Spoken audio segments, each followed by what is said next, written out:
The number of traffic-related fatalities on slippery roads has surpassed 1,000 over the past 3 years, according to government data, highlighting the need to reduce speed during the rainy season. 정부 자료에서 최근 3년간 젖은 도로에서 발생한 교통사고 사망자 수가 1,000명을 넘어선 것으로 나타나 장마철 감속 운전의 필요성이 대두되고 있습니다.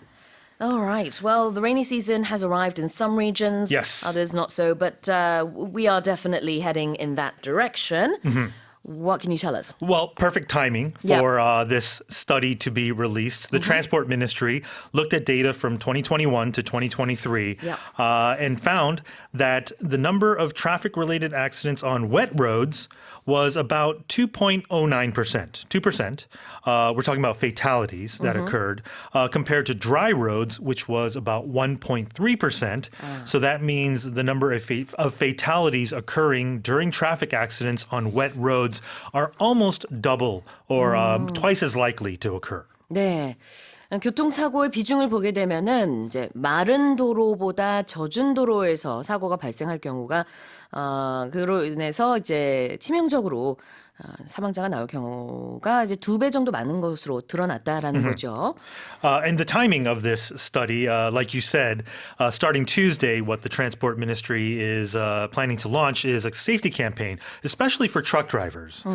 Because when accidents occur involving trucks, we all know that trucks are much heavier than passenger cars, and their braking distances are much longer. Too. So if you look at the science, if a truck traveling at 50 kilometers per hour, it takes about 24 meters to stop compared to 15 meters on wet roads versus dry roads. Exactly. And for that reason, a safety campaign will be launched from tomorrow until Friday. Now, of course, all vehicles need to slow down, but trucks in particular, Yes. this week will be a part of this campaign. And, you know, this all sounds pretty self-explanatory, right? If it's raining out, reduce your speed. Yes. If you've learned anything about Newton's laws of physics, you know, force equals mass times acceleration. The heavier something is, the longer it'll take to slow down. 네. 자, 이렇게 교통사고로 인한 사망자 수가 특히 이제 젖은 도로에서 발생한 그런 교통사고를 말하는데요. 사망자 수가 굉장히 많았다. 여기서 deaths라는 말 대신에 fatalities라고 했습니다. Yeah, so a fatality is a death resulting from a disaster, possibly, or a casualty. So when you listen to the news, for example, there were 10 fatalities. That means there were specifically 10 deaths. Yep. I know in Korean news you hear 사상자, which would include the number of deaths and injured. That's But casualties. Those are all casualties. Yeah. So anyone affected directly by a certain disaster. But a fatality is specifically death. If something's fatal, it causes death or it brings ruin. And we know the word fate, something that's predetermined, Yes. something that's inevitable. But a fatality is a death, yes. 그렇습니다. 자, fatality는 사망자를 말하고 있고요. fatal하다. 그러면 치명적이다라는 뜻이 되겠습니다. 그래서 뉴스에서 물론 deaths라는 말을 쓸 수도 있겠지만 이렇게 좀 다른 단어를 쓰는 경우가 많이 있죠. 자, 그다음에 highlighting이라는 표현을 볼까요? Right. So the whole point of this data being released is to highlight the need to reduce speed. And when you highlight something, you're emphasizing or stressing, you're centering attention on it. 하이라이터가 형광펜이에요. Yes. 네, 그래서 우리가 형광펜으로 밑줄 쫙 긋고 하는 것처럼 무언가 강조할 때 하이라이팅 한다라고 얘기를 합니다. Were you one of those types that highlighted your entire textbook? Not my entire textbook. No. Some words I maybe. knew some classmates that did that. And so I'm wondering, what are you actually stressing here? Exactly. 자, 다시 한번 제가 헤드라인을 읽어보겠고요. 내일부터 이렇게 트럭 교통안전 캠페인이 진행된다는 점도 참고하시면 되겠는데 트럭뿐만 아니라 모든 운전자가 천천히 빗길에서는 안전 운전을 해야겠습니다. 자, 다시 한번 헤드라인 읽어볼게요. The number of traffic-related fatalities on slippery roads has surpassed 1,000 over the past 3 years, according to government data, highlighting the need to reduce speed during the rainy season. Exports of Korean cars are expected to reach a new record high this year, led by strong demand from the North American market and the rising popularity of domestic makers, SUVs, and hybrid models. 올해 우리나라 자동차 수출액이 역대 최대치를 기록할 것이라는 전망이 나온 가운데 북미 시장 수요 확대와 SUV 및 하이브리드 차종의 국내 제품 인기 상승이 주요 동인으로 꼽혔습니다. Tell us more. Yep. So this data released by the Korea Automobile and Mobility Association shows this is a projection. So based on the first 5 months of this year, car exports have risen by 5.4% in 2024. And based on this trend, they're expecting the total number for the entire year to come out to about 98 billion compared to when you include all auto component sales, and for the entire year about 4.7%. So this is it's good news for Yeah. the auto industry in Exactly. terms of exports. Right. And in the headline, North America is mentioned here, but it's not just North America. Over in Europe as well, we're seeing demand get back on track. Yeah. So it's maybe not as high as the demand in America, but still, nonetheless, we are seeing a rise in demand all across the globe. Yeah, and it says a lot about sort of the production of these cars. I know one Korean automaker's hybrid vehicle has won dozens of awards as far as Car of the Year awards. So there is Right. this rising popularity of domestic hybrid models. Now, we're talking about exports here. Export Yes. figures are going up, but if you look at the domestic market, it's not as bright because Right. if you look at the numbers, domestic sales of cars are expected to fall about 6% this year, and that's because there's weaker domestic demand. And production is also expected to go down. So kind of a sign that maybe automakers are outsourcing a lot of the production overseas. So there's a sort of contrasting figures Yeah. between exports and the domestic market. 자, 일단 이게 전부 다 전망치가 되겠고요. 영어로는 projection or estimate 이렇게 표현을 할 수 있을 텐데 수출에 관해서는 자동차 시장이 이제 계속해서 수출액이 늘어날 것이다 이렇게 전망이 되고 있습니다. 그러나 이제 내수용 자동차 같은 경우에는 그렇지 않을 것으로 조금 다른 전망치가 나오고 있네요. 자, 수출에 대한 헤드라인이니까 그 무엇이 이렇게 많은 수출액을 가져오는가 이 표현을 좀 보고 싶어요. Yep. It's led by something. Right. So there's obviously various reasons of why exports have gone up. But if something is led by something, that means the main reason, or when you lead, you're at the head of something or you're first in something. So if in terms of a list of reasons, Yeah. strong demand from the North American market led the number of reasons of why exports have gone up. Exactly. So led is the past tense of lead. Right. And we have leader, which is the person who leads. 그 리드하다, 리더 할 때 그 리드의 과거 형태가 바로 led입니다. 그래서 led by는 누군가가 이끌었다. 이러이러한 요인들이 있다라는 뜻이 되겠고요. 자, rising popularity. Yeah. If something's rising, it's increasing or ascending.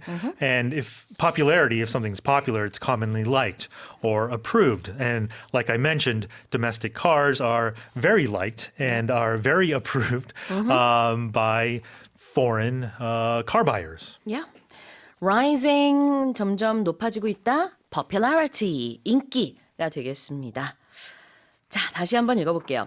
Exports of Korean cars are expected to reach a new record high this year, led by strong demand from the North American market and the rising popularity of domestic makers, SUVs, and hybrid models. A global fast food chain has chosen to ditch its trial of an AI ordering system after several mistaken orders using the system, such as ice cream topped with bacon, went viral on social media. 한 글로벌 패스트푸드 체인이 인공지능 주문 시스템을 도입했으나 베이컨을 얹은 아이스크림 등 일부 주문 오류 사례가 소셜미디어에 퍼지자 시범 운영을 중단하기로 결정했습니다. Oh dear. Yeah, my social media feeds were filled with these sort of videos. Oh, yeah? They have been actually. Yeah? People just messing with AI systems. And these are specifically with drive-through orders, I believe. So what happened? So what people, for example, there was this one viral video where a customer was mistakenly given an ice cream Oh, topped with bacon. They didn't order this. No, They that's didn't not what ask they for it. intended. That's not what they Okay. wanted. Okay. Although I have heard of candied bacon on desserts Okay. before. Another person or customer received nearly over $200 worth of chicken nuggets. And another person Wow. had ordered, some ice cream and a bottle of water, but instead got some ketchup packets and some butter. I didn't know they gave out butter. But what I find interesting is that the AI system accepts the order, but humans are still making these, Yeah. making these foods. Yeah, exactly. But so I guess they do exactly what AI tells them to do. So, 그러네요. I guess bacon on ice cream. Yeah, exactly. 200달러어치의 그 치킨 너겟이면은 한 20 몇만 원이 되겠죠. 28만 원. 상당히 많은 양인데 그 Yeah. AI 주문을 또 그다음에 결국은 직원이 받아서 그다음에 만든 거잖아요. Sure. 그러고 준 건데 어쨌든 이렇게 계속 잘못된 그런 오류 그 주문 오류 사례가 발생하자 그냥 도입하지 않기로 했대요. Right. So this is an instance where social media has affected corporations and changing their sort of their systems right now because AI, there are still some kinks Yep. that need to be worked out. But it seems like that is the direction that these companies want to go to. And Yep. I understand for the bottom line, AI systems are much cheaper Right. than humans. Exactly. A kink, by the way, is something that prevents the process from going smoothly. So it stops in the middle. 갑자기 뭔가 이렇게 딱 걸림돌이 생겨가지고 순조롭게 진행하지 못할 때 그 걸림돌을 영어로 킹크라고 말할 수 있습니다. 그런 것들이 아무래도 아직은 이제 AI 주문 시스템에 있는 모양이에요. 그래서 이 패스트푸드점이 they decided to ditch the AI service. What's Wait. ditching? Yeah, when you ditch something, you are getting rid of it, discarding it, abandoning it, or just scrapping it. Yeah, exactly. Can you use this with people? Yes, you can. When you dump someone, Yes. a boyfriend or a girlfriend, right? Yeah, I'm yeah. ditching her, right? I got ditched. Oh, no. Just giving Right. an example. Yes, right. Another thing you can do is you can ditch school, which is not something I recommend. It's when you skip classes, right? 그렇습니다. 자, ditch라는 게 지금 한 세 가지 정도로 설명을 해주셨는데요. 하나는 버리다. 이게 지금 헤드라인에선 그런 의미로 썼어요. AI 주문 시스템을 쓰지 않기로 했으니까 버리는 거나 마찬가지고요. 또 하나는 사귀고 있던 사람을 차다, 뻥 차다. 요거 이제 나 차였어. I got ditched. 이렇게 표현할 수 있고. 그다음에 이제 세 번째는 이러시면 안 됩니다. 수업을 빼먹었을 때 I ditched classes. Yeah. 이렇게 표현할 수 있죠. 자, 그다음에는 mistaken orders. Yeah, if something's mistaken, it's wrong or it's in error. And an order, of course, is a good, or when you're an item that's bought or sold, right? So a mistaken order here is when you order something. It's like when you get delivery food and there's a mistaken food item in your order or something's missing. We would say it's a mistaken order. 네. 주문 오류를 여기서 mistaken, 착각했다라는 표현을 써서 말할 수 있어요. mistaken orders, 잘못 접수된 그런 주문 오류를 말하겠습니다. Here's the headline again. A global fast food chain has chosen to ditch its trial of an AI ordering system after several mistaken orders using the system, such as ice cream topped with bacon, went viral on social media. Here's our next headline. Archaeologists have found an urn of wine inside a Roman tomb in Spain that is more than 2,000 years old, making it the oldest wine ever discovered. 스페인의 한 로마 시대 무덤에서 2000년 이상 된 와인이 담긴 항아리가 발견돼 지금까지 액체 상태로 발견된 것 중 가장 오래된 와인으로 여겨지고 있습니다. Wow.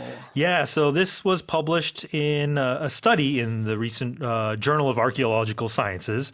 And so this wine is suspected to have originated from the 1st century. So from the year 0 to 100. I mean, how is that possible? So I'm curious about this too. So I'm Yeah. not thinking that there's a great amount. I would imagine a lot of it would have evaporated. Yeah. So I imagine they would have, found traces of it. But what they found was that this urn that this wine was discovered in was involved in a funeral. Sort of a ritual, and that involved two men and two women. And one of the men, or one of the skeletal remains of the men, was immersed in this wine. And they found that these skeletal remains were red, but in fact, if you were curious, the wine was a white wine. White wine. Oh, I was going to ask you that. So it's not red wine. Sure. All right. What is an urn? Yeah, an urn. urn. Yeah, an urn is a vessel, sort of like a vase or a container or a jar. And usually I would hear it in terms of remains, human remains. When you cremate Yep. someone, you put the ashes into an urn. 자, 항아리예요. 어떤 단지 이런 것들을 urn이라고 하는데 이제 항아리를 뜻한 단어들도 참 다양합니다만 이 urn이라는 것은 보통 우리가 화장을 할 때도 많이 쓰는 표현이고요. 그 다음에 burn someone's body into ashes 하는 Yeah. 그 화장이요. 그 다음에 여기서는 이제 그 옛날 2000년 전에 어떤 뭐 제사의 하나의 방식으로 이 urn을 같이 묻어뒀었던 것 같고요. 그 안에 와인이 담겨져 있었다라는 얘기입니다. 화이트 와인이 있었다고 하고요. Archaeologist는 뭐죠? Yeah, an archaeologist is a person who studies the material remains of past human life. So we're talking tools, pottery, jewelry, Yeah. stone walls. When you go to Gyeongju, you see a lot of archaeological artifacts Sure. there from centuries ago. Now compare this to a paleontologist. That's someone who studies the life of past geological periods. So like fossils, dinosaurs, things like that. If you ever watched the sitcom Friends, you'll remember that Ross Right. was famously a paleontologist on that show. 네, 그렇죠. 프렌즈의 러스가 자기 직업에 대해서 굉장히 자부심 있게 항상 I'm a paleontologist라고 하는데 And he was always made fun of because 맞아요. of that. 그 친구들은 맨날 그 이름도 어려운 직업 대체 넌 뭐 하는 사람이야? 그러면서 맨날 놀렸던 게 기억이 나네요. 고생물 학자인가요? 우리말로는 I believe so. paleontologist. archaeologist는 고고학자가 되겠습니다. 자, 그러면 다시 한번 읽어볼게요. Archaeologists have found an urn of wine inside a Roman tomb in Spain that's more than 2,000 years old, making it the oldest wine ever discovered. 자, 다음 마지막 헤드라인 가보겠습니다. Researchers have provided the first conclusive evidence that at least one species of terrestrial leech can jump, thus ending a century-old debate about this behavior. 육지 거머리 중 최소 한 종은 점프를 할 수 있다는 결정적 증거를 학자들이 최초로 공개하면서 이 문제에 대한 오랜 논쟁이 종식됐습니다. 오랜 논쟁이라고 했는데 한 100년 정도 이어진 논쟁이네요. I imagine so. I didn't know this was Oh. this had stumped the scientific community for so Yeah, long. nor did I. These sort of observations or studies, they do have purposes, which we'll get to in a moment. But Okay. a team of scientists discovered this behavior in leeches in Madagascar, Wow. off the coast of Africa, from 2017 to 2023. And if you see video of this, and it didn't take any sort of fancy study to see this. I think one of the scientists actually just took out their camera and shot footage of this leech. And what happens is the leech kind of coils up like a cobra or a snake, Yep. and it really jumps off these leaves. And this, I guess, the big question was, how do leeches attach to people high up on their body, like on their face or their head, on their arms? And Yeah. they've found that it's not just that these leeches fall from high heights, they can actually jump. So add this to your list of terrors or Yeah, horrors that will exactly. come out in your dreams. Yeah, Jumping I- leeches. Terrifying it is, absolutely. 그래요. 몸을 그러니까 이렇게 움츠려가지고 점프를 한다는 거죠. 오. Like a coil, they coil up. 코일, 이렇게 동그랗게 움츠린다라는 건데 적어도 한 종은 그렇게 점프하는 능력이 있다라는 게 이번에 확인이 됐습니다. And you wonder, why do scientists study these type of things? Why? So they believe that studying this behavior, they can apply this to robotics. So perhaps designing robots that can act similarly Yeah. to these leeches, jumping Sure. leeches. Absolutely. All right, let's look at our first term, and that's conclusive evidence. Yeah, so if we break this down, if something is conclusive, you're putting an end to a debate or a question, Yeah. something that's irrefutable or indisputable, definite or final, right? And evidence is just any sort of proof or testimony, affirmation of something. So there's no dispute now. There's conclusive evidence that leeches can jump. 네. conclusion이라는 단어 아시죠? 이제 결론이라는 뜻인데 conclusive라는 것은 결정적이다, 결론에 도달할 수 있다라는 뜻이에요. 그러한 증거, evidence니까 확증이 되겠습니다. 이제는 확실히 말할 수 있는 거예요. 점프하는 거머리가 있다. 이렇게요. You hear this term in court dramas a lot, right? The jury found conclusive evidence to convict the defendant. 네, 확증, 그러니까 명백한 증거를 확보했다라고 할 때 we have found conclusive evidence라고 말할 수 있습니다. 자, end a debate. Yeah, a debate, of course, is a controversy or any dispute. So if you end it, that means there's nothing controversial anymore or anything to dispute. 그렇죠. Right. 논쟁을 종식시키는 겁니다. End a debate. 다시 한번 읽어볼게요. Researchers have provided the first conclusive evidence that at least one species of terrestrial leech can jump, thus ending a century-old debate about this behavior. Well, that's it for the headlines. A survey has found that most victims of workplace bullying in the country refrain from filing formal complaints about it to the authorities or their employers. 한 조사에 따르면 우리나라 직장 내 괴롭힘 피해자 대부분이 이 사실을 당국이나 고용주에게 신고하지 않는 것으로 나타났습니다. Tell us more. Well, this is a survey from Gapgil 119, and this is a civic group that helps employees who are victims of workplace abuse. And they surveyed 1,000 employees. They found only 10.3% of them said they had filed a report against this kind of case. And if they sought outside help, only 8.1% reported those cases to the company or the labour union, and a minuscule 2.2% filed a report at government agencies like the National Human Rights Commission of Korea or the Ministry of Employment and Labour. About a third, 27.2%, said they tried complaining to their colleagues rather than filing a formal complaint. But the most popular choice was to refrain from responding or to ignore the bullying. 60.6% said that is what they did. Well, that's our first expression. What does it mean to refrain from doing something, Paul? Stop it! Don't do it, Sue. No, if we refrain from doing something, we stop ourselves from doing it.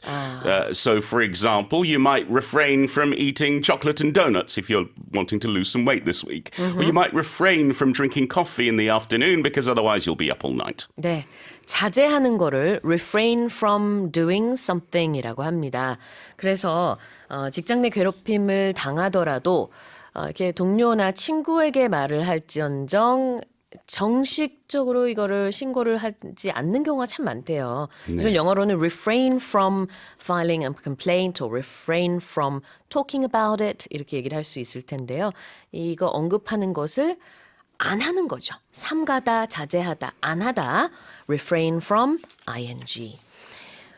자, 그렇다면 이제 이렇게 공식적으로 항의할 때는 꼭 이 편을 쓰는데요. file a complaint. Yes, when we're working in the office and we file something, it means we put the document away. But when we file a complaint or file a petition, file a lawsuit, file an action, it means we are formally putting it into whatever authority it needs to go to. 그렇죠. 자, file이라는 동사와 함께 complaint라는 명사가 붙으면은요. 어떤 불만 사항을 공식적으로 제기하고 항의를 한다든지 신고를 한다 이런 뜻이 될 수 있고요. 법률에서는 이게 소장을 제출하다, 고소하다가 됩니다. 이것도 어떻게 보면은 나의 그 어떤 불만 사항, 아니면은 그 내가 지금 고소할 사항을 공식적으로 이렇게 제기하는 거잖아요. 제출하는 것.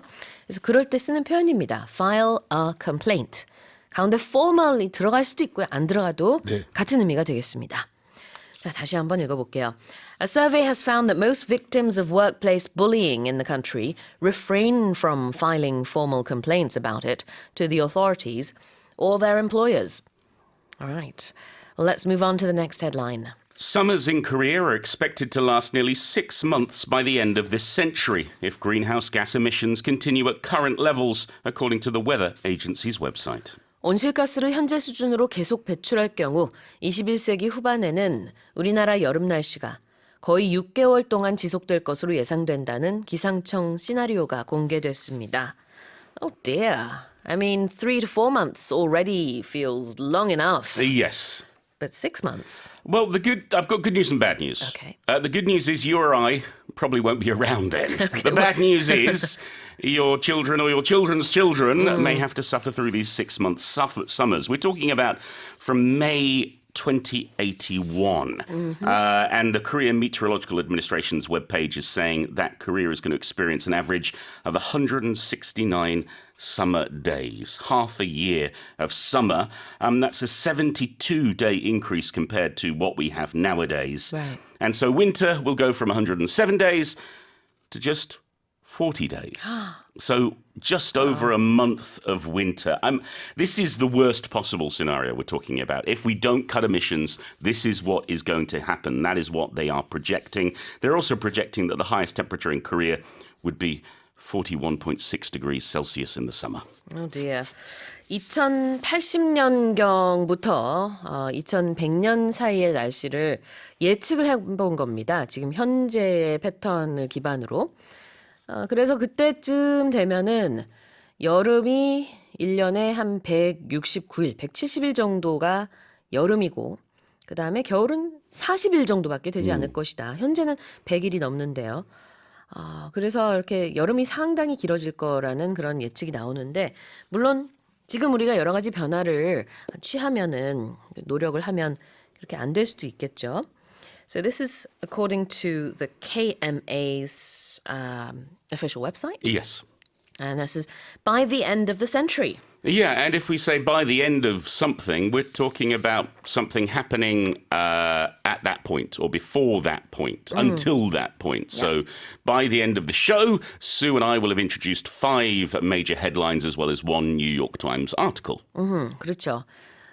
끝날 무렵이면은 끝날 때쯤이면 이번 첫 번째 1부가 끝날 때쯤이면은 폴 선생님과 제가 헤드라인을 한 5개 정도 소개를 했을 거고요. 여러분의 무모한 문장도 같이 봤을 거예요. And the New York Times article. 그렇죠. 그리고 2부로 넘어가서는 이제 아예 오늘 프로그램이 끝날 때쯤 by the end of the show. Oh, yes. 그때는 이제 뉴욕 타임스 기사와 그다음에 또 다이얼로그까지도 봤을 겁니다.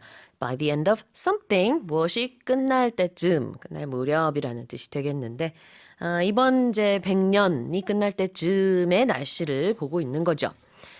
And this is in comparison to current levels. Yes, and if something is current, it means it's happening right now. Yep. It's this place, this time. And a level, we're talking about the amount. In this case, we're talking about greenhouse gas emissions. It's the amount they are at this point in 2024 on June. Is it the 27th? 26th. June 26th. Today is Yes. June 25th. 25th. I'm terribly sorry, everybody. I think I've rubbed on you because I do this all the time normally, and Yes. you're the one with the, who's good with the dates. But today, apparently, we've switched roles. We have switched. It's not Freaky Friday, Sue. it's the 25th. Terrible Tuesday. 자, 그래요. Current levels는 현재 수준이라는 뜻이 되겠고요. The current date, the current time 이러면 이제 현재 날짜, 현재 시간 이런 식으로 표현할 수 있겠죠. 자, 다시 한번 읽어보겠습니다. Summers in Korea are expected to last nearly 6 months by the end of this century if greenhouse gas emissions continue at current levels, according to the weather agency's website. At least 1,300 people died during the Hajj pilgrimage in Mecca, with authorities stating that most lacked official permits and walked under direct sunlight without shelter. 메카의 이슬람 하지 정기 성지순례 사망자가 1,300명을 넘긴 가운데 당국은 이 중 대부분이 순례 허가를 받지 않았으며 땡볕 아래서 쉬어갈 곳 없이 걸었다고 밝혔습니다. Alright, so we had the story last week where we started off with 17 deaths, then it moved up to 50 deaths, Yeah. and then 100, and now 1,300. Yeah, this is from the 1.8 million people who took part this year. The big issue is that you need a permit, officially speaking.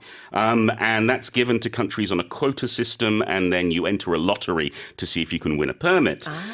The problem is it's expensive. and it's difficult to get. And so there are people who try to do the Hajj, to do this pilgrimage, without a permit. And they're saying that more than 3/4 of those who died did not have permits to be there. They were walking under direct sunlight without adequate shelter. And some of them were elderly or were chronically ill. It's often the case as you get older, it's one of those things you have to do before you pass on to the great beyond. However, Saudi Arabia has been criticized about not doing more to make this event safer, especially for those who were unregistered. There needs to be air-conditioned tents. There need to be official Hajj transport. Temperatures in Mecca, the high was 51.8 degrees. Oh my goodness. It's extremely, extremely hot. And this is terrible that these pilgrims who just wanted to do this religious journey have, ended up passing away. 네. 여기서 말하는 이 Hajj는 Hajj입니다. 우리나라에서 말하는 24절기 하지가 아니고요. 물론 한글로는 그냥 하지라고 쓰지만 이슬람 종교에서 일생에 한 번쯤은 반드시 성지순례로 메카에 가야 하는 그걸 말합니다. 그걸 Hajj, H-A-J-J라고 표현하는데 이게 바로 pilgrimage이죠. What's a pilgrimage? Yeah, a pilgrimage is a religious term, but it can be used by any religion. All it means is it's a journey taken for religious purposes, and it's often quite a way away. It's not going to take you 5 minutes to get there. It's going to take you days or even weeks. So, for example, if you're a fan of English literature, the Canterbury Tales by Geoffrey Chaucer is all about the pilgrimage that Christians were taking across the country. And in this case, we have millions of Muslims who take this pilgrimage to visit Mecca on the Hajj. And a person would be a pilgrim. Exactly. The thing is the pilgrimage. Yes. 네. 성지순례는 pilgrimage, P-I-L-G-R-I-M-A-G-E고요. 순례자는 pilgrim입니다. What's a permit? Well, first, will you permit me to talk about the pronunciation of permit? I will give you permission to talk Yes. about permit. If we use it as a verb, it's permit. If we use it as a noun, like in this case, it's a permit. And a permit is the permission to do something or to be somewhere or to maybe park your car in a certain area.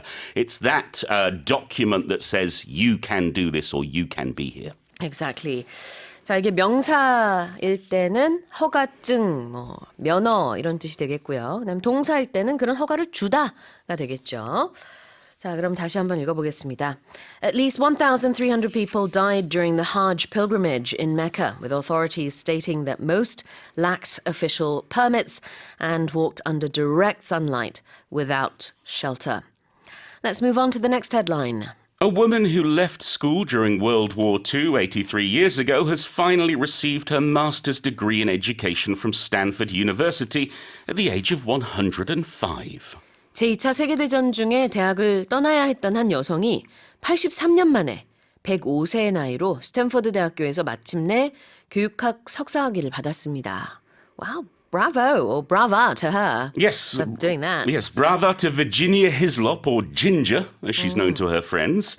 She got her bachelor's from Stanford University School of Education in 1940. She went on to do her master's there at the Stanford Graduate School of Education, but because there was a draft, her boyfriend got called up to serve in World War II. And so they got married, and she left just before she would have turned in her final thesis. She did work in education. She didn't stop, wanting to contribute to the teaching system. Right. But she never got this master's degree. And now, returning 83 years later, Yeah. she's got it. She's got her master's at the age of 105. 네. 청취자 정경화님이 나이 출생신고 잘못된 거 아니죠? 105세라니 라고 했는데요. 네, 맞습니다. 1940년 당시에 스탠퍼드 대학교 교육대를 다니고 있었고요. 전쟁으로 인해서 학업을 중단해야만 했는데 83년 만에 현재 105세의 나이에 석사학위를 취득했다고 합니다. 와, 정말 대단하십니다. Alright, so the first expression is to leave school. Yeah, which means you stop going to school. And if you're American, this can mean university. If you're British, it's probably going to mean, secondary school, high school. Because in the UK, we'd say leave university or leave college rather than leave school. Whereas in the US, school is often used interchangeably with college or university. Okay. 물론 학교 건물 밖에 나오는 것도 leaving school이 될 수 있겠지만 그게 아니라 학교를 자퇴할 때 또 이렇게 표현을 합니다. leave school. Yeah, so for example, if you're at university, your friends might ask you, what are you going to do when you leave school? Meaning, what are you going to do after you graduate? 아, 그러네요. 졸업의 의미로도 볼 수 있습니다. What are you going to do after you leave school? So that's just another way of saying, what will you do after graduation? Yesterday, we learnt the term skip school, which means you're skipping classes. And that's, Has Shane been skipping classes you again? shouldn't do that. Do I need to have words with Shane's parents about his attendance? We had to talk about skip, so that was the term. But yeah, leaving school, skipping school, different, but all to do with school.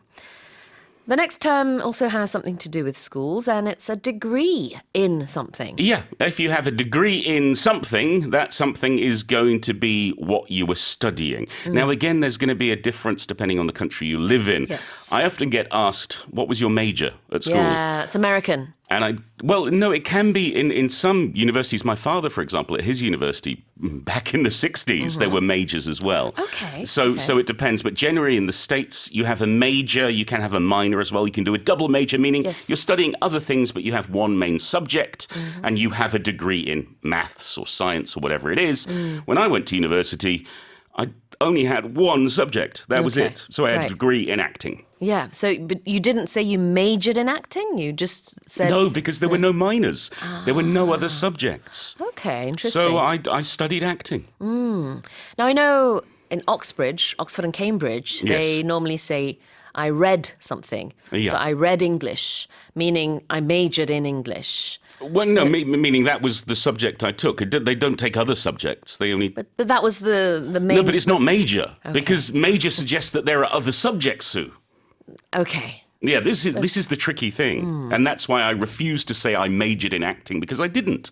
I studied Was that acting. the only thing the school taught? And that's the only thing I was taught. That's the thing. In Korea, though, when we think of 전공하다, it means there are many different subjects at the school, but I picked one. Yes, and I but did in one. English, when we use the term major, it means Right. I studied English, maths, science, history, Okay. but this was my main subject. 알겠습니다. We can agree to disagree, Yes. Sue. I did not major in acting. 알겠습니다. I have a degree in acting. 자, 이제 전공하다라고 할 때 북미권에서는 I majored in 뭐뭐뭐라고 하죠.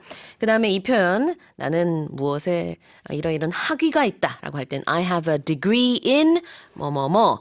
이제 어떤 학위인지 말하고 싶으면 학사 학위면은 I have a bachelor's degree in 뭐뭐. 석사 I have a master's degree in 그리고 이제 박사 학위면은 I have a doctorate degree in 뭐뭐뭐 이렇게 표현을 하면 되는데요. 지금 아까 조금 이견을 보였던 것이 뭐냐면은 이 메이저하다, 전공하다라는 이 표현. 영국의 일부 대학에서는 I read something. 나는 뭐 영어를 전공했다. 그럴 때 I read English. 읽었다는 뜻이 아니고요. 그렇게 표현도 합니다. 이건 참고로 알아두시면 되겠고. 그러나 이제 폴 선생님은 이런 표현을 쓰지 않고 Yeah, because it's wrong. Because 알겠습니다. I will fight on this hill, Sue. 알겠습니다. 그래서 나는 I studied 이라고 하시나요? 어떻게 Yes, 하시나요? exactly. I studied acting. And 이렇게. also, you don't need a degree when you say something in. You can say a bachelor's in, a master's in, a PhD in, a doctorate in. Yeah. You can put degree as well, but you don't Sure. have to. Right. Okay. Got it. 자, 그럼 다시 한번 읽어보겠습니다. A woman who left school during World War II 83 years ago has finally received her master's degree in education from Stanford University at the age of 105. Now let's move on to our final headline. A court in Seattle has ruled that the city and an apartment owner must pay a woman around $13 million in damages after she sustained injuries from a fall on a water and algae-covered section of a sidewalk. 미국 시애틀 법원이 물과 해조류로 뒤덮인 보도에서 넘어져 부상당한 여성에게 해당 구역 관리 책임이 있는 시와 아파트 소유주가 약 1,300만 달러, 우리 돈으로 182억 원의 손해배상금을 지급하라는 판결을 내렸습니다. 그러니까 한마디로 관리를 잘 안 해가지고 어디서 인도가 끝나고 차도로 이어지는지 그게 이제 보이지 않을 정도로 이 물과 해조류로 보도가 뒤덮여 있었다는 거죠. 그 관리를 안 해서 여자가 넘어져서 부상을 당했으니 시와 그다음에 아파트 이제 소유주가 이 해당 지역의 아파트 소유주가 돈을 내라 배상해라 이런 거였습니다. Tell us more. Well, this was a well-known section of this sidewalk in the neighborhood, where it's been shaded by overgrown vegetation, and then on this sloped surface, there's been a water runoff that has led to this layer of moss and algae or algae. Both pronunciations are Yep. okay. And poor 53-year-old Leslie Mettler-Old, who was an athlete, a veteran marathon runner and fitness coach, fell. And she snapped both her quadricep muscles. It wasn't a small fall. No, this was huge. Oh. She's had 5 surgeries. She may need more. She has to go up the stairs on her hands and knees. It's that bad. This is goodness. 34 months after her fall. She's still not able to run. She's accepted that she's never going to be an athlete ever again. This is it. Her running career is over. And so, yes, she took them to court. And the jury deliberated for 3 days. And the verdict was the city was liable for 48% and the apartment building's owner was liable for 52%. 굉장히 심각한 부상을 당했네요. 이렇게 인도에서 이제 딱 이제 차도로 그 나뉘는 요 부분이 진짜 보이지 않아가지고 해조류로 덮여 있어서 그래서 이제 넘어졌는데 거의 3년이 지난 건가요? 지금 한 30몇 개월 됐다 Yeah. 그랬죠. 부상당한 지 넘어진 지.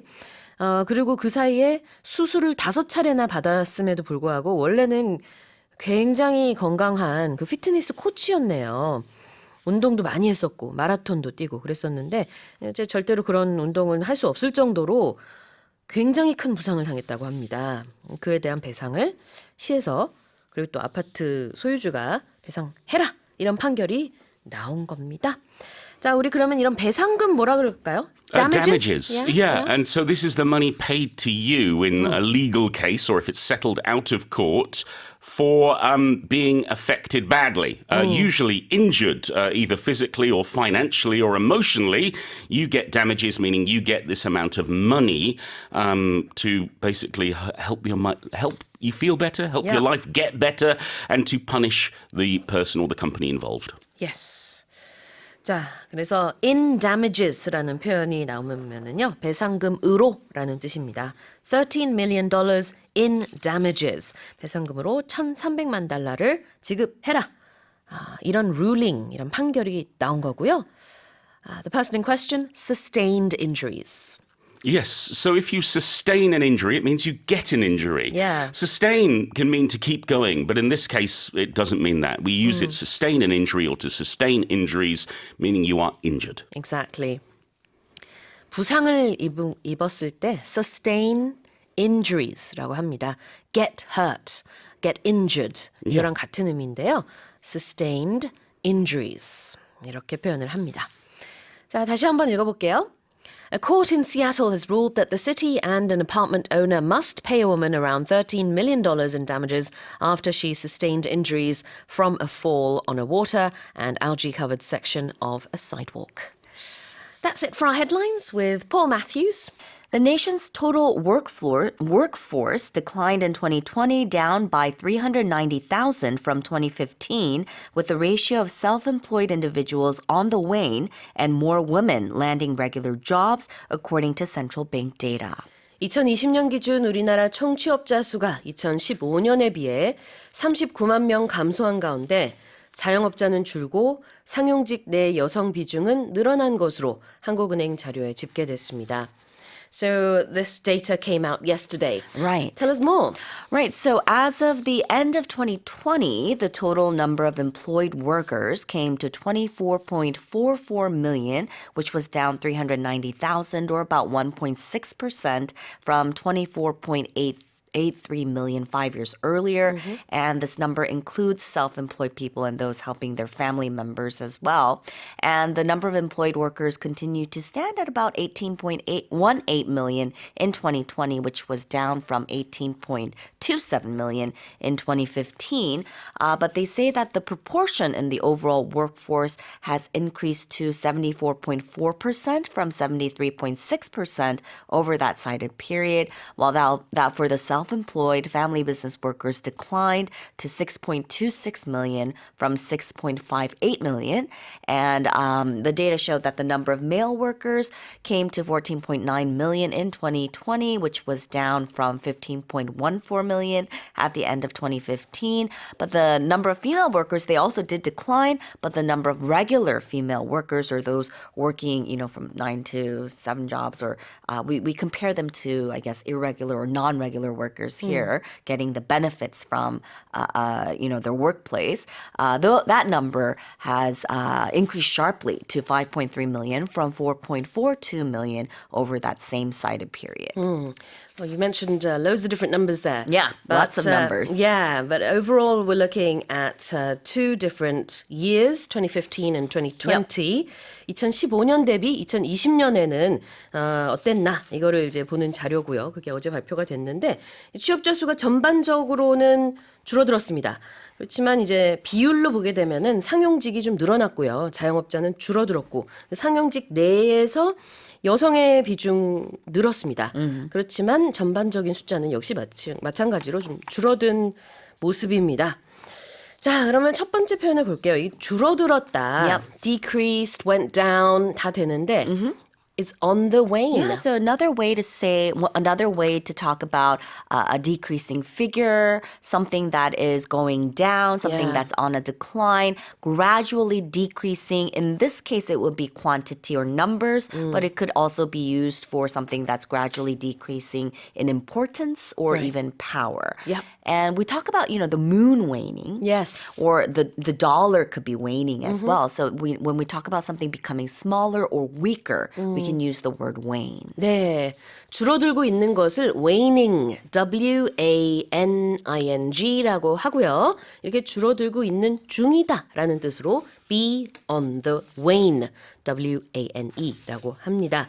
자, 그 다음에는 이제 상용직에 고용된 경우를 people landing regular jobs라고 했어요. Yeah, so we use the verb to land something to say that we've gotten hired or we've got a job or we were successful in acquiring a job. Yeah. And of course here regular jobs is referring to that sort of steady, non-part-time 9 to 6. 9 to 6 job, Yep. office worker, I guess, that sort of thing. 네.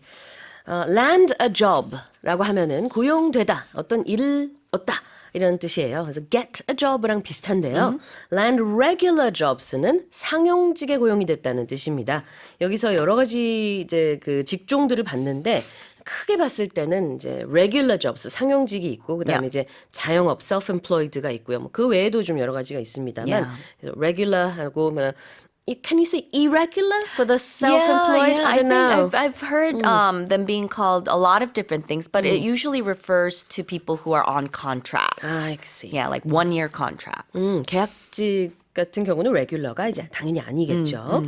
자, 그래요. land regular jobs. 상용직에 고용이 된 이런 뜻입니다.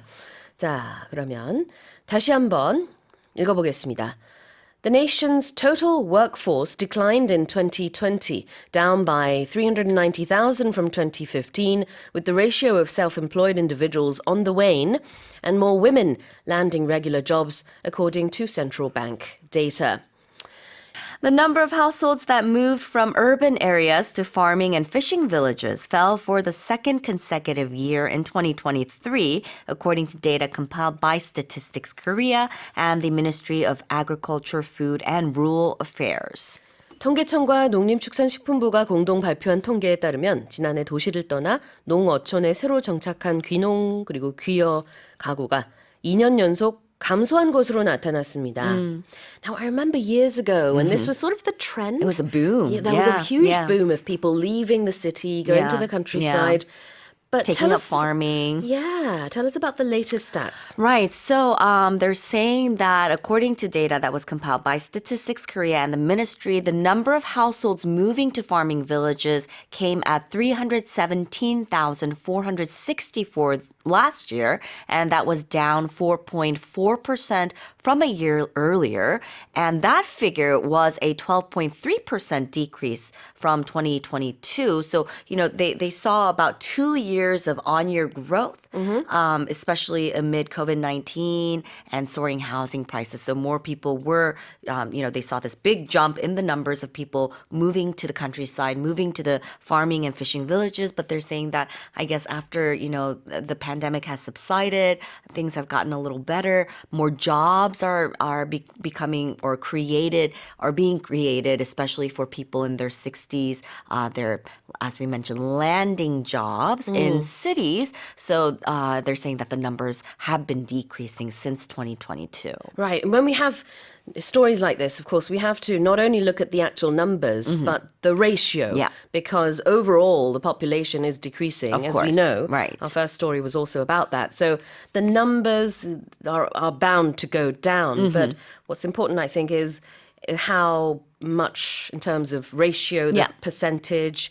I guess more people that are older are moving to the city. So that's another big change. Yeah.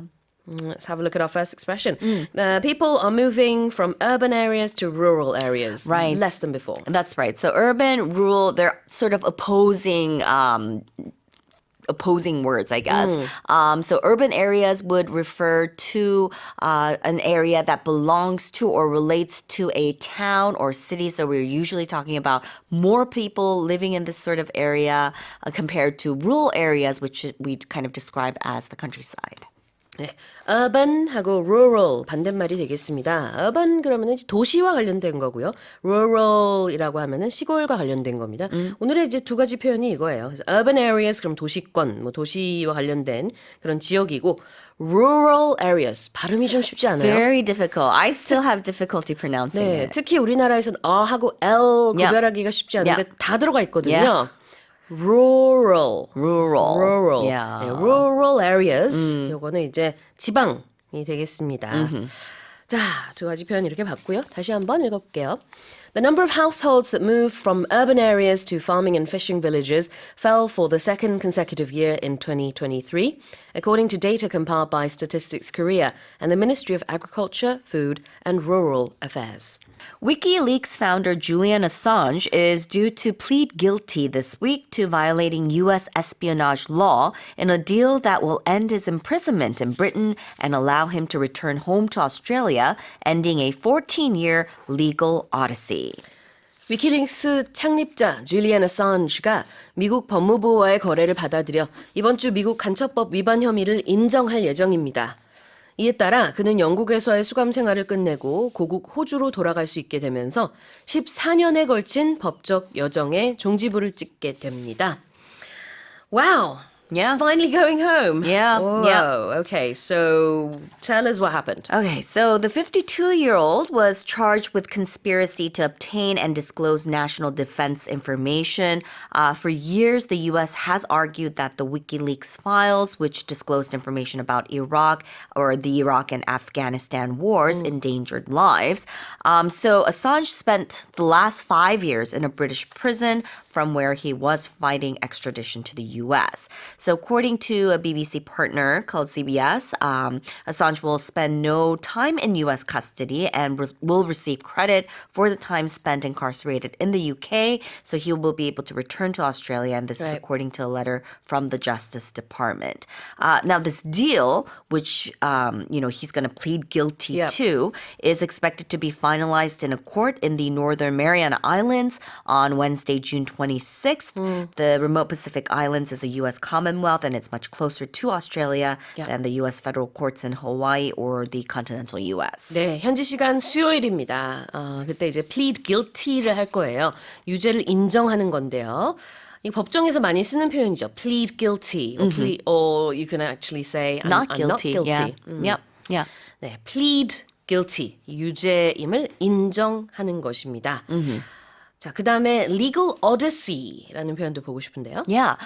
So legal odyssey is when we talk about odyssey, we're talking about sort of a complicated, long, lengthy journey or quest. So when we're saying it's a legal odyssey, it said it took 14 years. Yeah. So we are speaking of a lengthy legal battle. 네, 발음도요. 오디세이는 이제 한국식 발음이고 영어로는 odyssey 이렇게 발음을 합니다.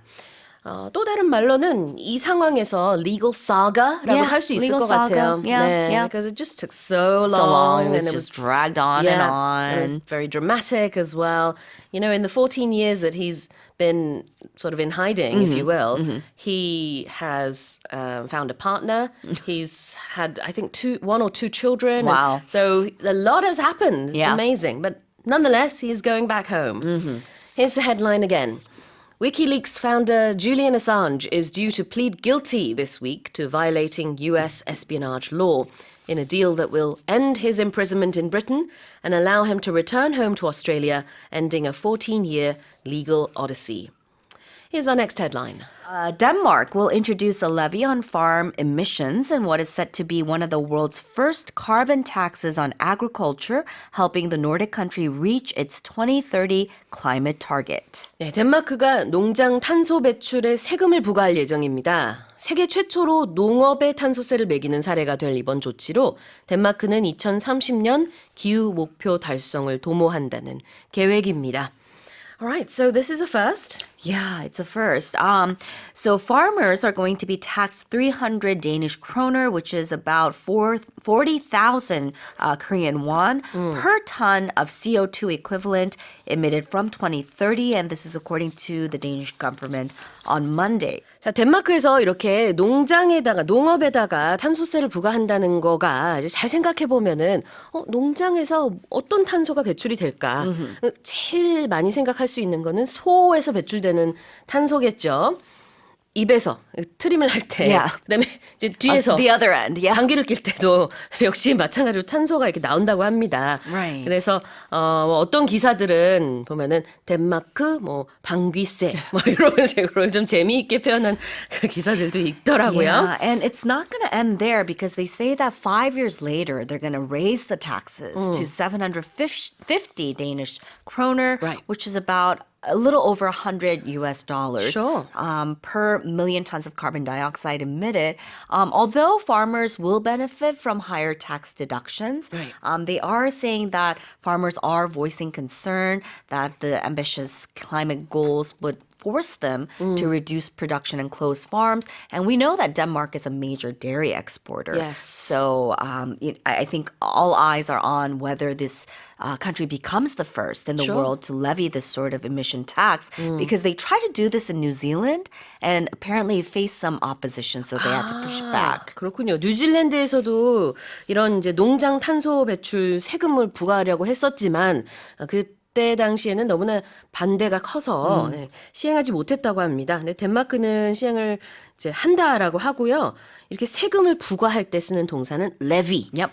L-E-V-Y가 되겠고 그다음에 이렇게 할 예정이다라는 표현을 좀 보면은요. is set to. Right, it's set to. So it's expected to, or you could even say Denmark will become, and it's the same meaning. 그렇죠. will become, is set to, is going to do something. 다 비슷하게 뭐뭐 할 예정이다. 자, 그리고 기후 목표는요. 영어로 climate target. Right. So it's sort of a measurable long-term commitment for climate policy, maybe even energy policy, with the aim of limiting climate change. 네. I think this is going to add new meaning to all the products that come from Denmark because when you go to the supermarket, there's the milks Milk, and the yogurt, yogurt, yeah, exactly, yeah. and the cheeses and things like that come from Denmark. But now it looks like They might be more expensive. they will, Yeah. probably. Yeah, exactly. All right, let's have a look once again. I'm going to read the headline one more time. Denmark will introduce a levy on farm emissions in what is set to be one of the world's first carbon taxes on agriculture, helping the Nordic country reach its 2030 climate target. Now let's move on to our final headline. A family in Florida whose home was struck by debris that fell from outer space and punched a hole in the roof has sued NASA for $80,000 or more than 100 million won in damages. 네, 우주에서 지구로 떨어진 파편 때문에 집 지붕에 구멍이 뚫린 미국 플로리다의 한 가족이 미국 항공우주국 나사를 상대로 8만 달러, 우리 돈으로 약 1억 원 이상의 손해배상 소송을 제기했습니다. I remember this story. This family was shocked to, Of course. see something fall from the roof and hit the ground. Yeah. But now they're suing NASA. Right. And what's going on? Right. So, this happened to a family in Naples, Florida. Their home was struck by debris that fell to Earth from outer space. It punched a hole in their roof. And so they're, suing NASA in compensation for damages. The law firm that represents them is Cranfield Sumner. And they said in a press release that it filed a claim on behalf of this family because a metallic cylinder slab from a cargo pallet that had been released by the International Space Station back in 2021 hit their home in March 8th of 2024, while their son Daniel was home. Yeah, and this was basically space waste that shouldn't have come down to No, Earth. yeah. So, but thankfully no one was injured, although it did create a hole in the roof and the floor, but it could have led to major injuries. 네. So they said that, it almost hit his son, who was 2 rooms over. And the U.S. Space Agency has confirmed that the debris was from his flight. 자, 그러니까 이 플로리다 집 지붕에서 이렇게 툭 뚫고 들어와서 바닥까지 이제 자국을 낸 이 파편이요.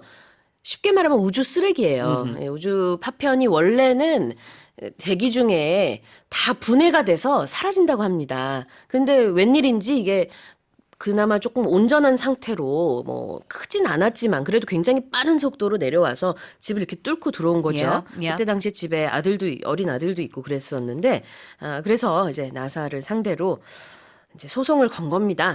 자, 그럼 첫 번째 표현을 한번 볼게요. The house was struck by this debris. Debris, right. Debris is scattered pieces of waste or remains. 그래요. DEBRIS이지만 불어에서 온 표현이고요. 이거 S 발음하지 않습니다. 그래서 debris 아니고 debris. 아니면 debris라고도 발음해요. 네, 둘 다 발음은 가능합니다. 잔해라는 뜻이 있습니다. Yep. 이렇게 파편 아니면 뭐 전쟁 관련된 묘사가 있을 Yeah. 때도 이런 표현을 많이 쓰고요. Punch a hole. Punch a hole. It means to puncture or to make a hole. And of course, a hole is sort of a hollow place in a solid body or surface. 네, 우리 펀치를 날리다 복싱에서 쓰는 표현 있잖아요. 그 펀치인데요. 이 파편 덩어리가 집의 지붕을 뚫고 구멍을 내서 들어온 겁니다. It punched a hole into the roof. 자, 다시 한번 읽어볼게요. A family in Florida whose home was struck by debris that fell from outer space and punched a hole in the roof has sued NASA for $80,000 or more than 100 million won in damages. Balloons filled with waste from North Korea disrupted all takeoffs and landings at Incheon International Airport for about 3 hours on Wednesday, according to airport officials. 북한이 살포한 대남 오물 풍선으로 인해 어제 인천공항의 항공편 이착륙이 약 3시간 동안 중단되거나 지연됐다고 공항 측이 발표했습니다. Alright, tell us what happened. Well, this problem with these North Korean waste Trash trash balloons, balloons. yeah. Yeah. So they've been doing this since late May. They say hundreds have landed in South Korean territory since May. North Korea says that this is in retaliation for a propaganda campaign by defectors and activists in the South Right. who send over balloons carrying food and medicine and money and leaflets that criticize the North's leaders. Right. So they're retaliating by sending trash and other things inside these balloons. Now, there was some discrepancy between Korean articles and Western articles that did the balloons land in the airport or even close to the airport. Hard to say, actually, because there's been discrepancy of it. But what we do know is they decided to suspend all landings and takeoffs between 1:46 a.m. and 4:44 a.m. So it was very early in the morning. But this isn't the first time that they've had they've found bags or like these trash sorry bags. I keep saying bags, balloons, balloons, yeah. have caused problems at the airport because it's not that far, only 40 kilometers from the border.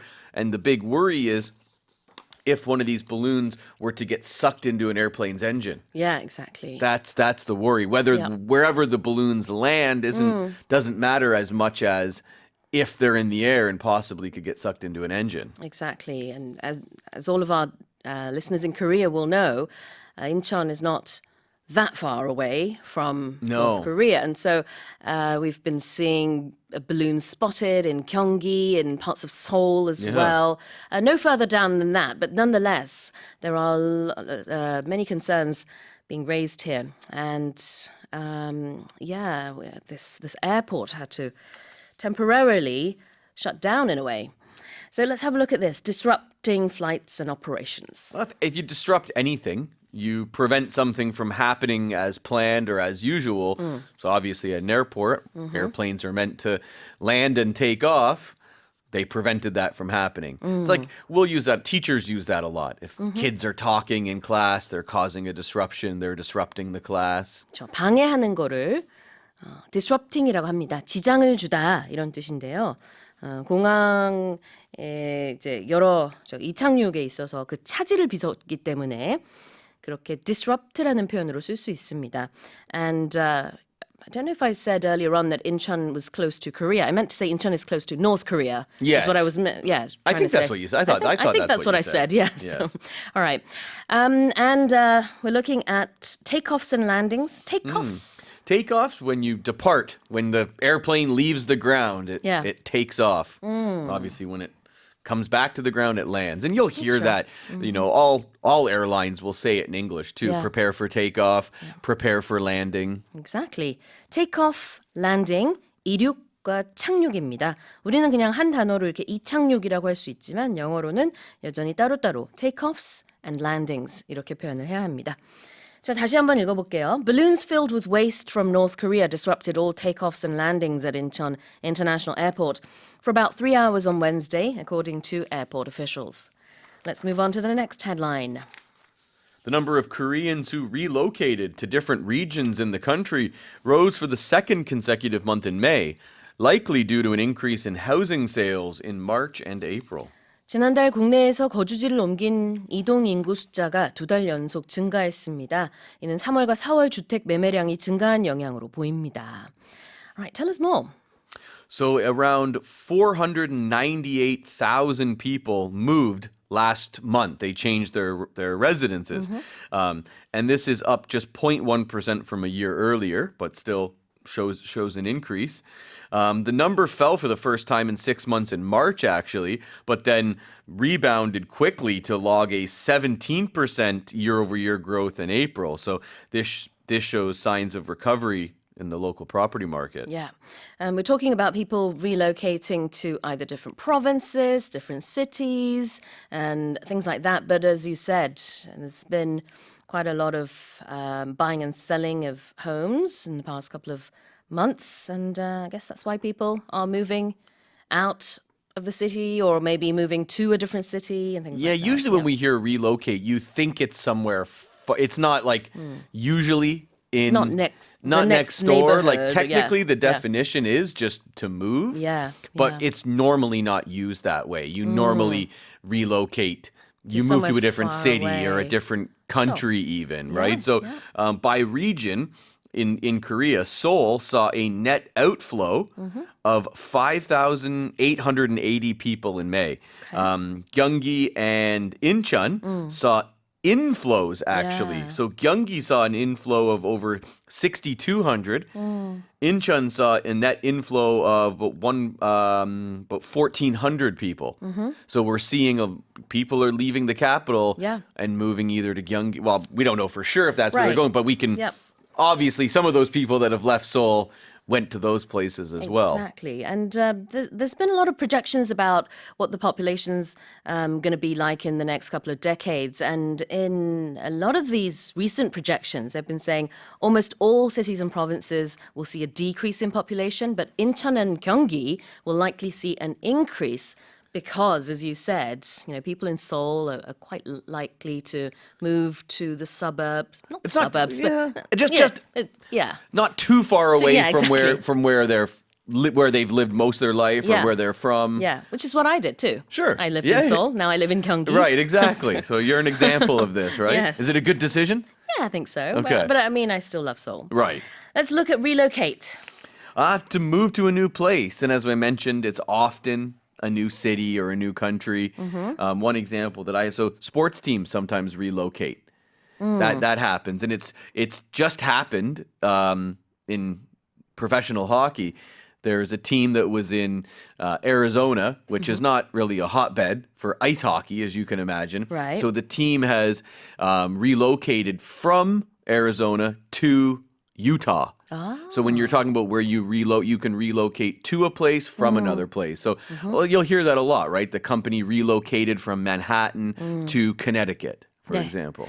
그러니까 이동하다, 이전하다의 의미인데요. 그냥 가까운 곳으로 간다기보다는 이 느낌 자체가 좀 먼 곳으로 옮긴다라는 그런 뜻이 있어서 뭐 회사를 옮긴다든지 아니면은 지사를 다른 곳으로 간다든지 할 때 많이 쓰는 표현입니다.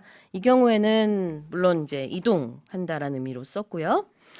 Likely due to That means it's probably because of that. Likely means probably, right? So someone asks you, will you come to the party? Yeah, likely. I'll likely go. Yeah, I'll yep. probably go. And due to just means because of. 자, 아마도 이런 뜻이 있어요. Likely. Due to는 뭐 때문이다니까요. Likely due to는 뭐 때문인 것으로 보인다. 이렇게 해석할 수 있습니다. Yeah, the key is that you're not saying for sure. Right. This is a proven reason why this happened. It's just all signs point to that. It's an educated guess. Exactly. Here's the headline again. The number of Koreans who relocated to different regions in the country rose for the second consecutive month in May, likely due to an increase in housing sales in March and April. Nearly all of Gaza's population is struggling with food shortages and hunger, and 500,000 are projected to face catastrophic levels of hunger, according to a new report. 가자 지구 내 거의 모든 인구가 굶주림과 식량 부족 사태를 겪고 있으며 이 중 50만 명이 앞으로 재앙적 수준의 기아 상태에 직면할 것으로 예상된다는 보고서가 나왔습니다. Right, tell us more. Well, it's obviously a very dire situation there. Gaza's population is roughly 2.2 million people, and as it says here, nearly all of them are struggling with food shortages and hunger. This new report was by the Integrated Food Security Phase Classification, or IPC. This is the global body that is responsible for declaring a famine. Okay. And they say that more than 340,000 Palestinians in Gaza are experiencing which is classified, their food insecurity and starvation is classified as catastrophe, Yeah. Which is a category just short of famine. Okay. And they're saying the number is expected to climb to 495,000 people over the coming 3 months by the end of the summer. 와, 굉장히 높은 단계의 지금 이제 심각성을 보여주고 있는 겁니다. famine 기아 바로 아래에 있는 게 이 catastrophic level이라고 합니다. 재앙적 수준의 기아 상태다라는 건데요. 지금 그 단계 가까이 가고 있다. 실제로 한 half a million people, Roughly, yes. 50만 명 정도는 이제 이런 재앙적 수준의 기아 상태에 직면할 거다라고 합니다. The Israeli government, they insist that they have facilitated the aid of entry into Gaza by land, air, and sea. Some human rights organizations disagree. So does the International Criminal Court. They're alleging that Israeli soldiers are using starvation as a weapon against civilians in Gaza. These, of course, are allegations that the Israeli government denies. The Israeli government, they blame Hamas for siphoning off aid that enters. Obviously, Hamas denies this, but Israel has also blamed UN agencies and aid groups for not effectively distributing the humanitarian assistance that does enter. So, Well, while this blame game is going Yeah. on, the people who need the food are not getting it. Right. Yeah, it's definitely a reason not to elect terrorist organizations to run your And Hamas District. is a terrorist Yes, organization. it as is. we know. Okay, so the people there are struggling. They sure are struggling, having problems. Yes. And a lot of times you'll see struggling with something. So that can be people struggle with depression, people struggle with health, people struggle with substance abuse. You'll hear that. If you're struggling to do something, then you'll have a verb after. I'm Yeah. struggling to figure this out. I'm Yeah. struggling to lose weight. You'll hear something like that. Sure. And sometimes I struggle to find the word. Yes. That's when I turn to you. Okay. And then you help me out. I do my best. Sometimes I struggle with that as well. struggle. 뭔가를 힘들어한다는 뜻인데요. 이게 이제 단순하게는 우리가 이 단어가 생각이 안 나네, 뭐더라 할 때도 쓸 수 있어요. I'm struggling to find the words or the word 이렇게 할 수 있고 아니면 정말 좀 심각한 상황을 가지고 내가 지금 이런 문제를 가지고 싸우고 있다라고 할 때도 I'm struggling with depression, I'm struggling with this really difficult situation 이렇게도 많이 And what you'll 씁니다. notice is you're saying struggling with a noun.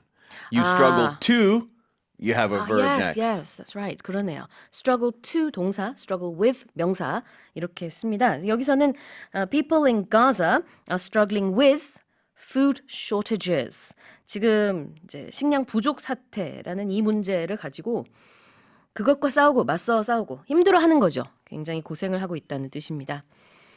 A lot of people are facing catastrophic levels of hunger. If something is a catastrophe, it's a very, very bad situation Yeah, where there's probably a lot of suffering, probably a lot of death as well. Sure. So as we mentioned, the way this organization classifies it, catastrophic, or it's classified as a catastrophe, Yeah. it's one level short of famine, which famine is also a catastrophic level of hunger as well. Obviously, yes. It's the catastrophic level, Yeah. the top It's level. when people have no food at all. Yes, and a lot of people don't have access to food, and it results in a lot of disease and death. 그렇습니다. catastrophe가 재앙이고요. catastrophic는 재앙적이다라는 뜻입니다. 그래서 재앙적인 수준의 굶주림, catastrophic levels of hunger라고 표현을 하고 있습니다. 다시 읽어볼게요. Nearly all of Gaza's population is struggling with food shortages and hunger, and 500,000 are projected to face catastrophic levels of hunger, according to a new report. Here's our next headline. China's lunar probe Chang'e 6 has returned to Earth with the first ever samples from the moon's unexplored far side after a nearly 2-month-long mission which was fraught with risks. 중국의 달 탐사선 창어 6호가 많은 위기가 있었던 2달 가까운 임무 끝에 세계 최초로 채취한 달 뒷면 토양 샘플을 가지고 지구에 착륙했습니다. Okay, so now we have something we've never seen before. It's something else, right? Yeah. Exactly. So scientists, they're eagerly awaiting the samples that this lunar probe collected. They say it could answer key questions about how planets are formed. China is the only country that's ever landed on the far side of the moon, and they did so the first time in 2019. When we say the far side, it means the side which faces away from Earth. Right. And if something is unexplored, it means nobody's been there. So they talk about the Amazon. There is lots of unexplored terrain in the Amazon as well. Absolutely. 자, 첫 번째 표현 지금 설명해 주셨는데요. 달에 아직 탐사되지 않은 그런 멀리 있는 쪽, 달의 뒷면, 그거를 the moon's unexplored far side라고 합니다. And of course, this mission was fraught with risks. When we say something is fraught with, it's full of many bad things. So Yeah. normally you'll hear fraught with risks, fraught with problems, fraught with danger, fraught with difficulty. Yep.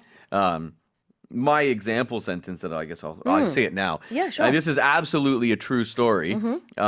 This was when I took a trip to Thailand years ago. The resort I stayed at was amazing, but getting there was fraught with problems. First, the bus broke down. Oh no. And then because the bus broke down, we got to the coast, like the pier where the boat takes you to the island. We got there late and a storm was coming in. So it was the most dangerous few hours on a boat I've ever experienced. It was shaking. I Yeah. thought it was going to flip. Oh, dear. And then getting from there, finally made it to the island, then getting to the resort, which had to take another boat in the rain. So you can see there was just So so many. many problems Yeah. just to get there. But once we got there, it was great. But the journey was Yeah. fraught with a lot of risks and danger as well, I could have Sounds said. like it. Wow. 자, be fraught with something이라는 거는요, 무엇 투성이다라는 뜻입니다. 그래서 보통 문제가 많았다라는 느낌으로 문제 투성이었다 이렇게 많이 써요. Fraught with problems, fraught with 이 경우에는 이제 뭐라고 얘기를 하고 있냐면은 Risks, difficulties. 네, 이렇게 It's never 표현하고 good 있죠. things. It's No. not fraught with love or something like that. You never 그렇죠. hear that. 부정적인 표현입니다. 자, F-R-A-U-G-H-T 이렇게 쓰고요. 다시 한번 읽어보겠습니다. China's lunar probe Chang'e 6 has returned to Earth with the first ever samples of the moon's unexplored far side after a nearly 2-month-long mission, which was fraught with risks. Here's our final headline. A wax effigy of former U.S. President Abraham Lincoln, located in Washington, D.C., has melted as temperatures soared over the weekend in the American capital. 지난 주말 미국 워싱턴 DC의 기온이 폭염으로 치솟으면서 이곳에 위치한 에이브람 링컨 전 대통령의 밀랍 조형물이 녹아내리는 일이 있었습니다. So this particular statue, Yeah. effigy, Yeah. wax statue, Yeah, it was statue. outdoors. Sure. 이게 실외에, 야외에 있는 밀랍 조형물이었거든요. So And it's actually yeah. a candle. Like there's Yeah. wicks on it. People can light it, and then Right. I guess they're meant to blow it out before they leave. But it wasn't meant to melt in this way in this heat. But it has first the head went and it sank backwards, Yeah. and then parts of his legs started dripping The and feet. yeah, right. So they're working on the head now. They're saying Right. it's gonna be reattached. 오케이.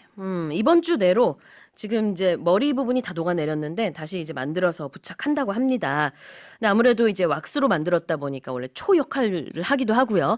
열에 좀 약한데 이게 밖에 있다 보니까 이번에 특히 너무 더워서 녹아내렸습니다. It's just a tough look for a president that was shot in the head, and then his head melts first, right? So Right. the internet was full of all these kind memes, of yes. yeah.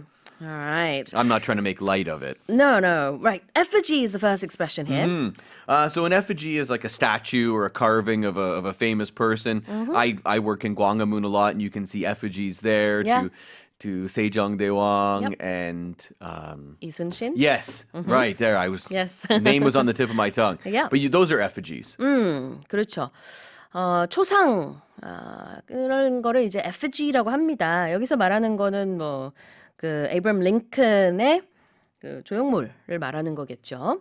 EFFIGY 이렇게 쓰고요. And that's the good meaning. You might also hear the phrase to burn in effigy. Oh. So this is usually during some protests.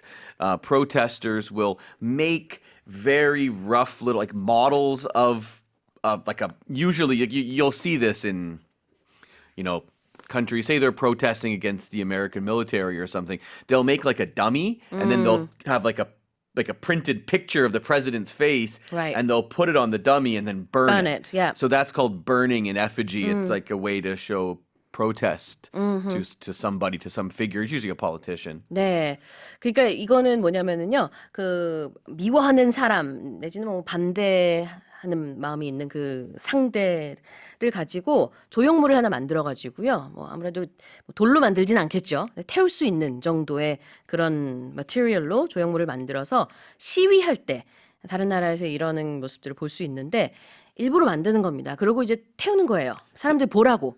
그럴 때도 burning an effigy라고 얘기를 하죠. And those ones are not meant to look good. Like No, you go no. to Gwangamun, Yeah. they're beautiful statues. Right. But when they do it in that sense, if you hear it used that way, and you see it like, oh, they burned an effigy of the president, it's like, oh, Yeah. that wasn't a very good statue or whatever model of the. It's not Yeah. meant to be. Yeah, the first thing that comes to my mind is Guy Fawkes. In England, Oh, yeah, we yeah. have something called, what's it called? Bonfire. No, oh gosh, I forgot the name now. We have that. Oh, you know a lot about it. Yeah, okay, I know what you mean. Yeah, it's November 5th. Yeah, burn a model of Parliament building. Exactly, because this guy called Guy Fawkes, a long time ago, he tried to burn down the parliament, but he failed. And so every year on November 5th, they'll make an effigy, normally, sort of like a doll of him, and then they'll Is it burn him? it. I thought it was of the Parliament buildings. No, of him. Oh. And then they'll burn that effigy, I guess. Yeah, okay. but nonetheless. 자, 그리고 soar 보겠습니다. Like an airplane soars in the sky or a bird soars. Go up very, very quickly, rise very quickly. So a lot of times, in this case, we're talking temperature. So it rose very quickly. We'll talk about prices soaring, 맞아요. increasing very quickly. 급등하다, 올라가다, 치솟다. soar, S-O-A-R 이렇게 씁니다. 다시 한번 읽어볼게요. A wax effigy of former U.S. President Abraham Lincoln, located in Washington, D.C., has melted as temperatures soared over the weekend in the American capital.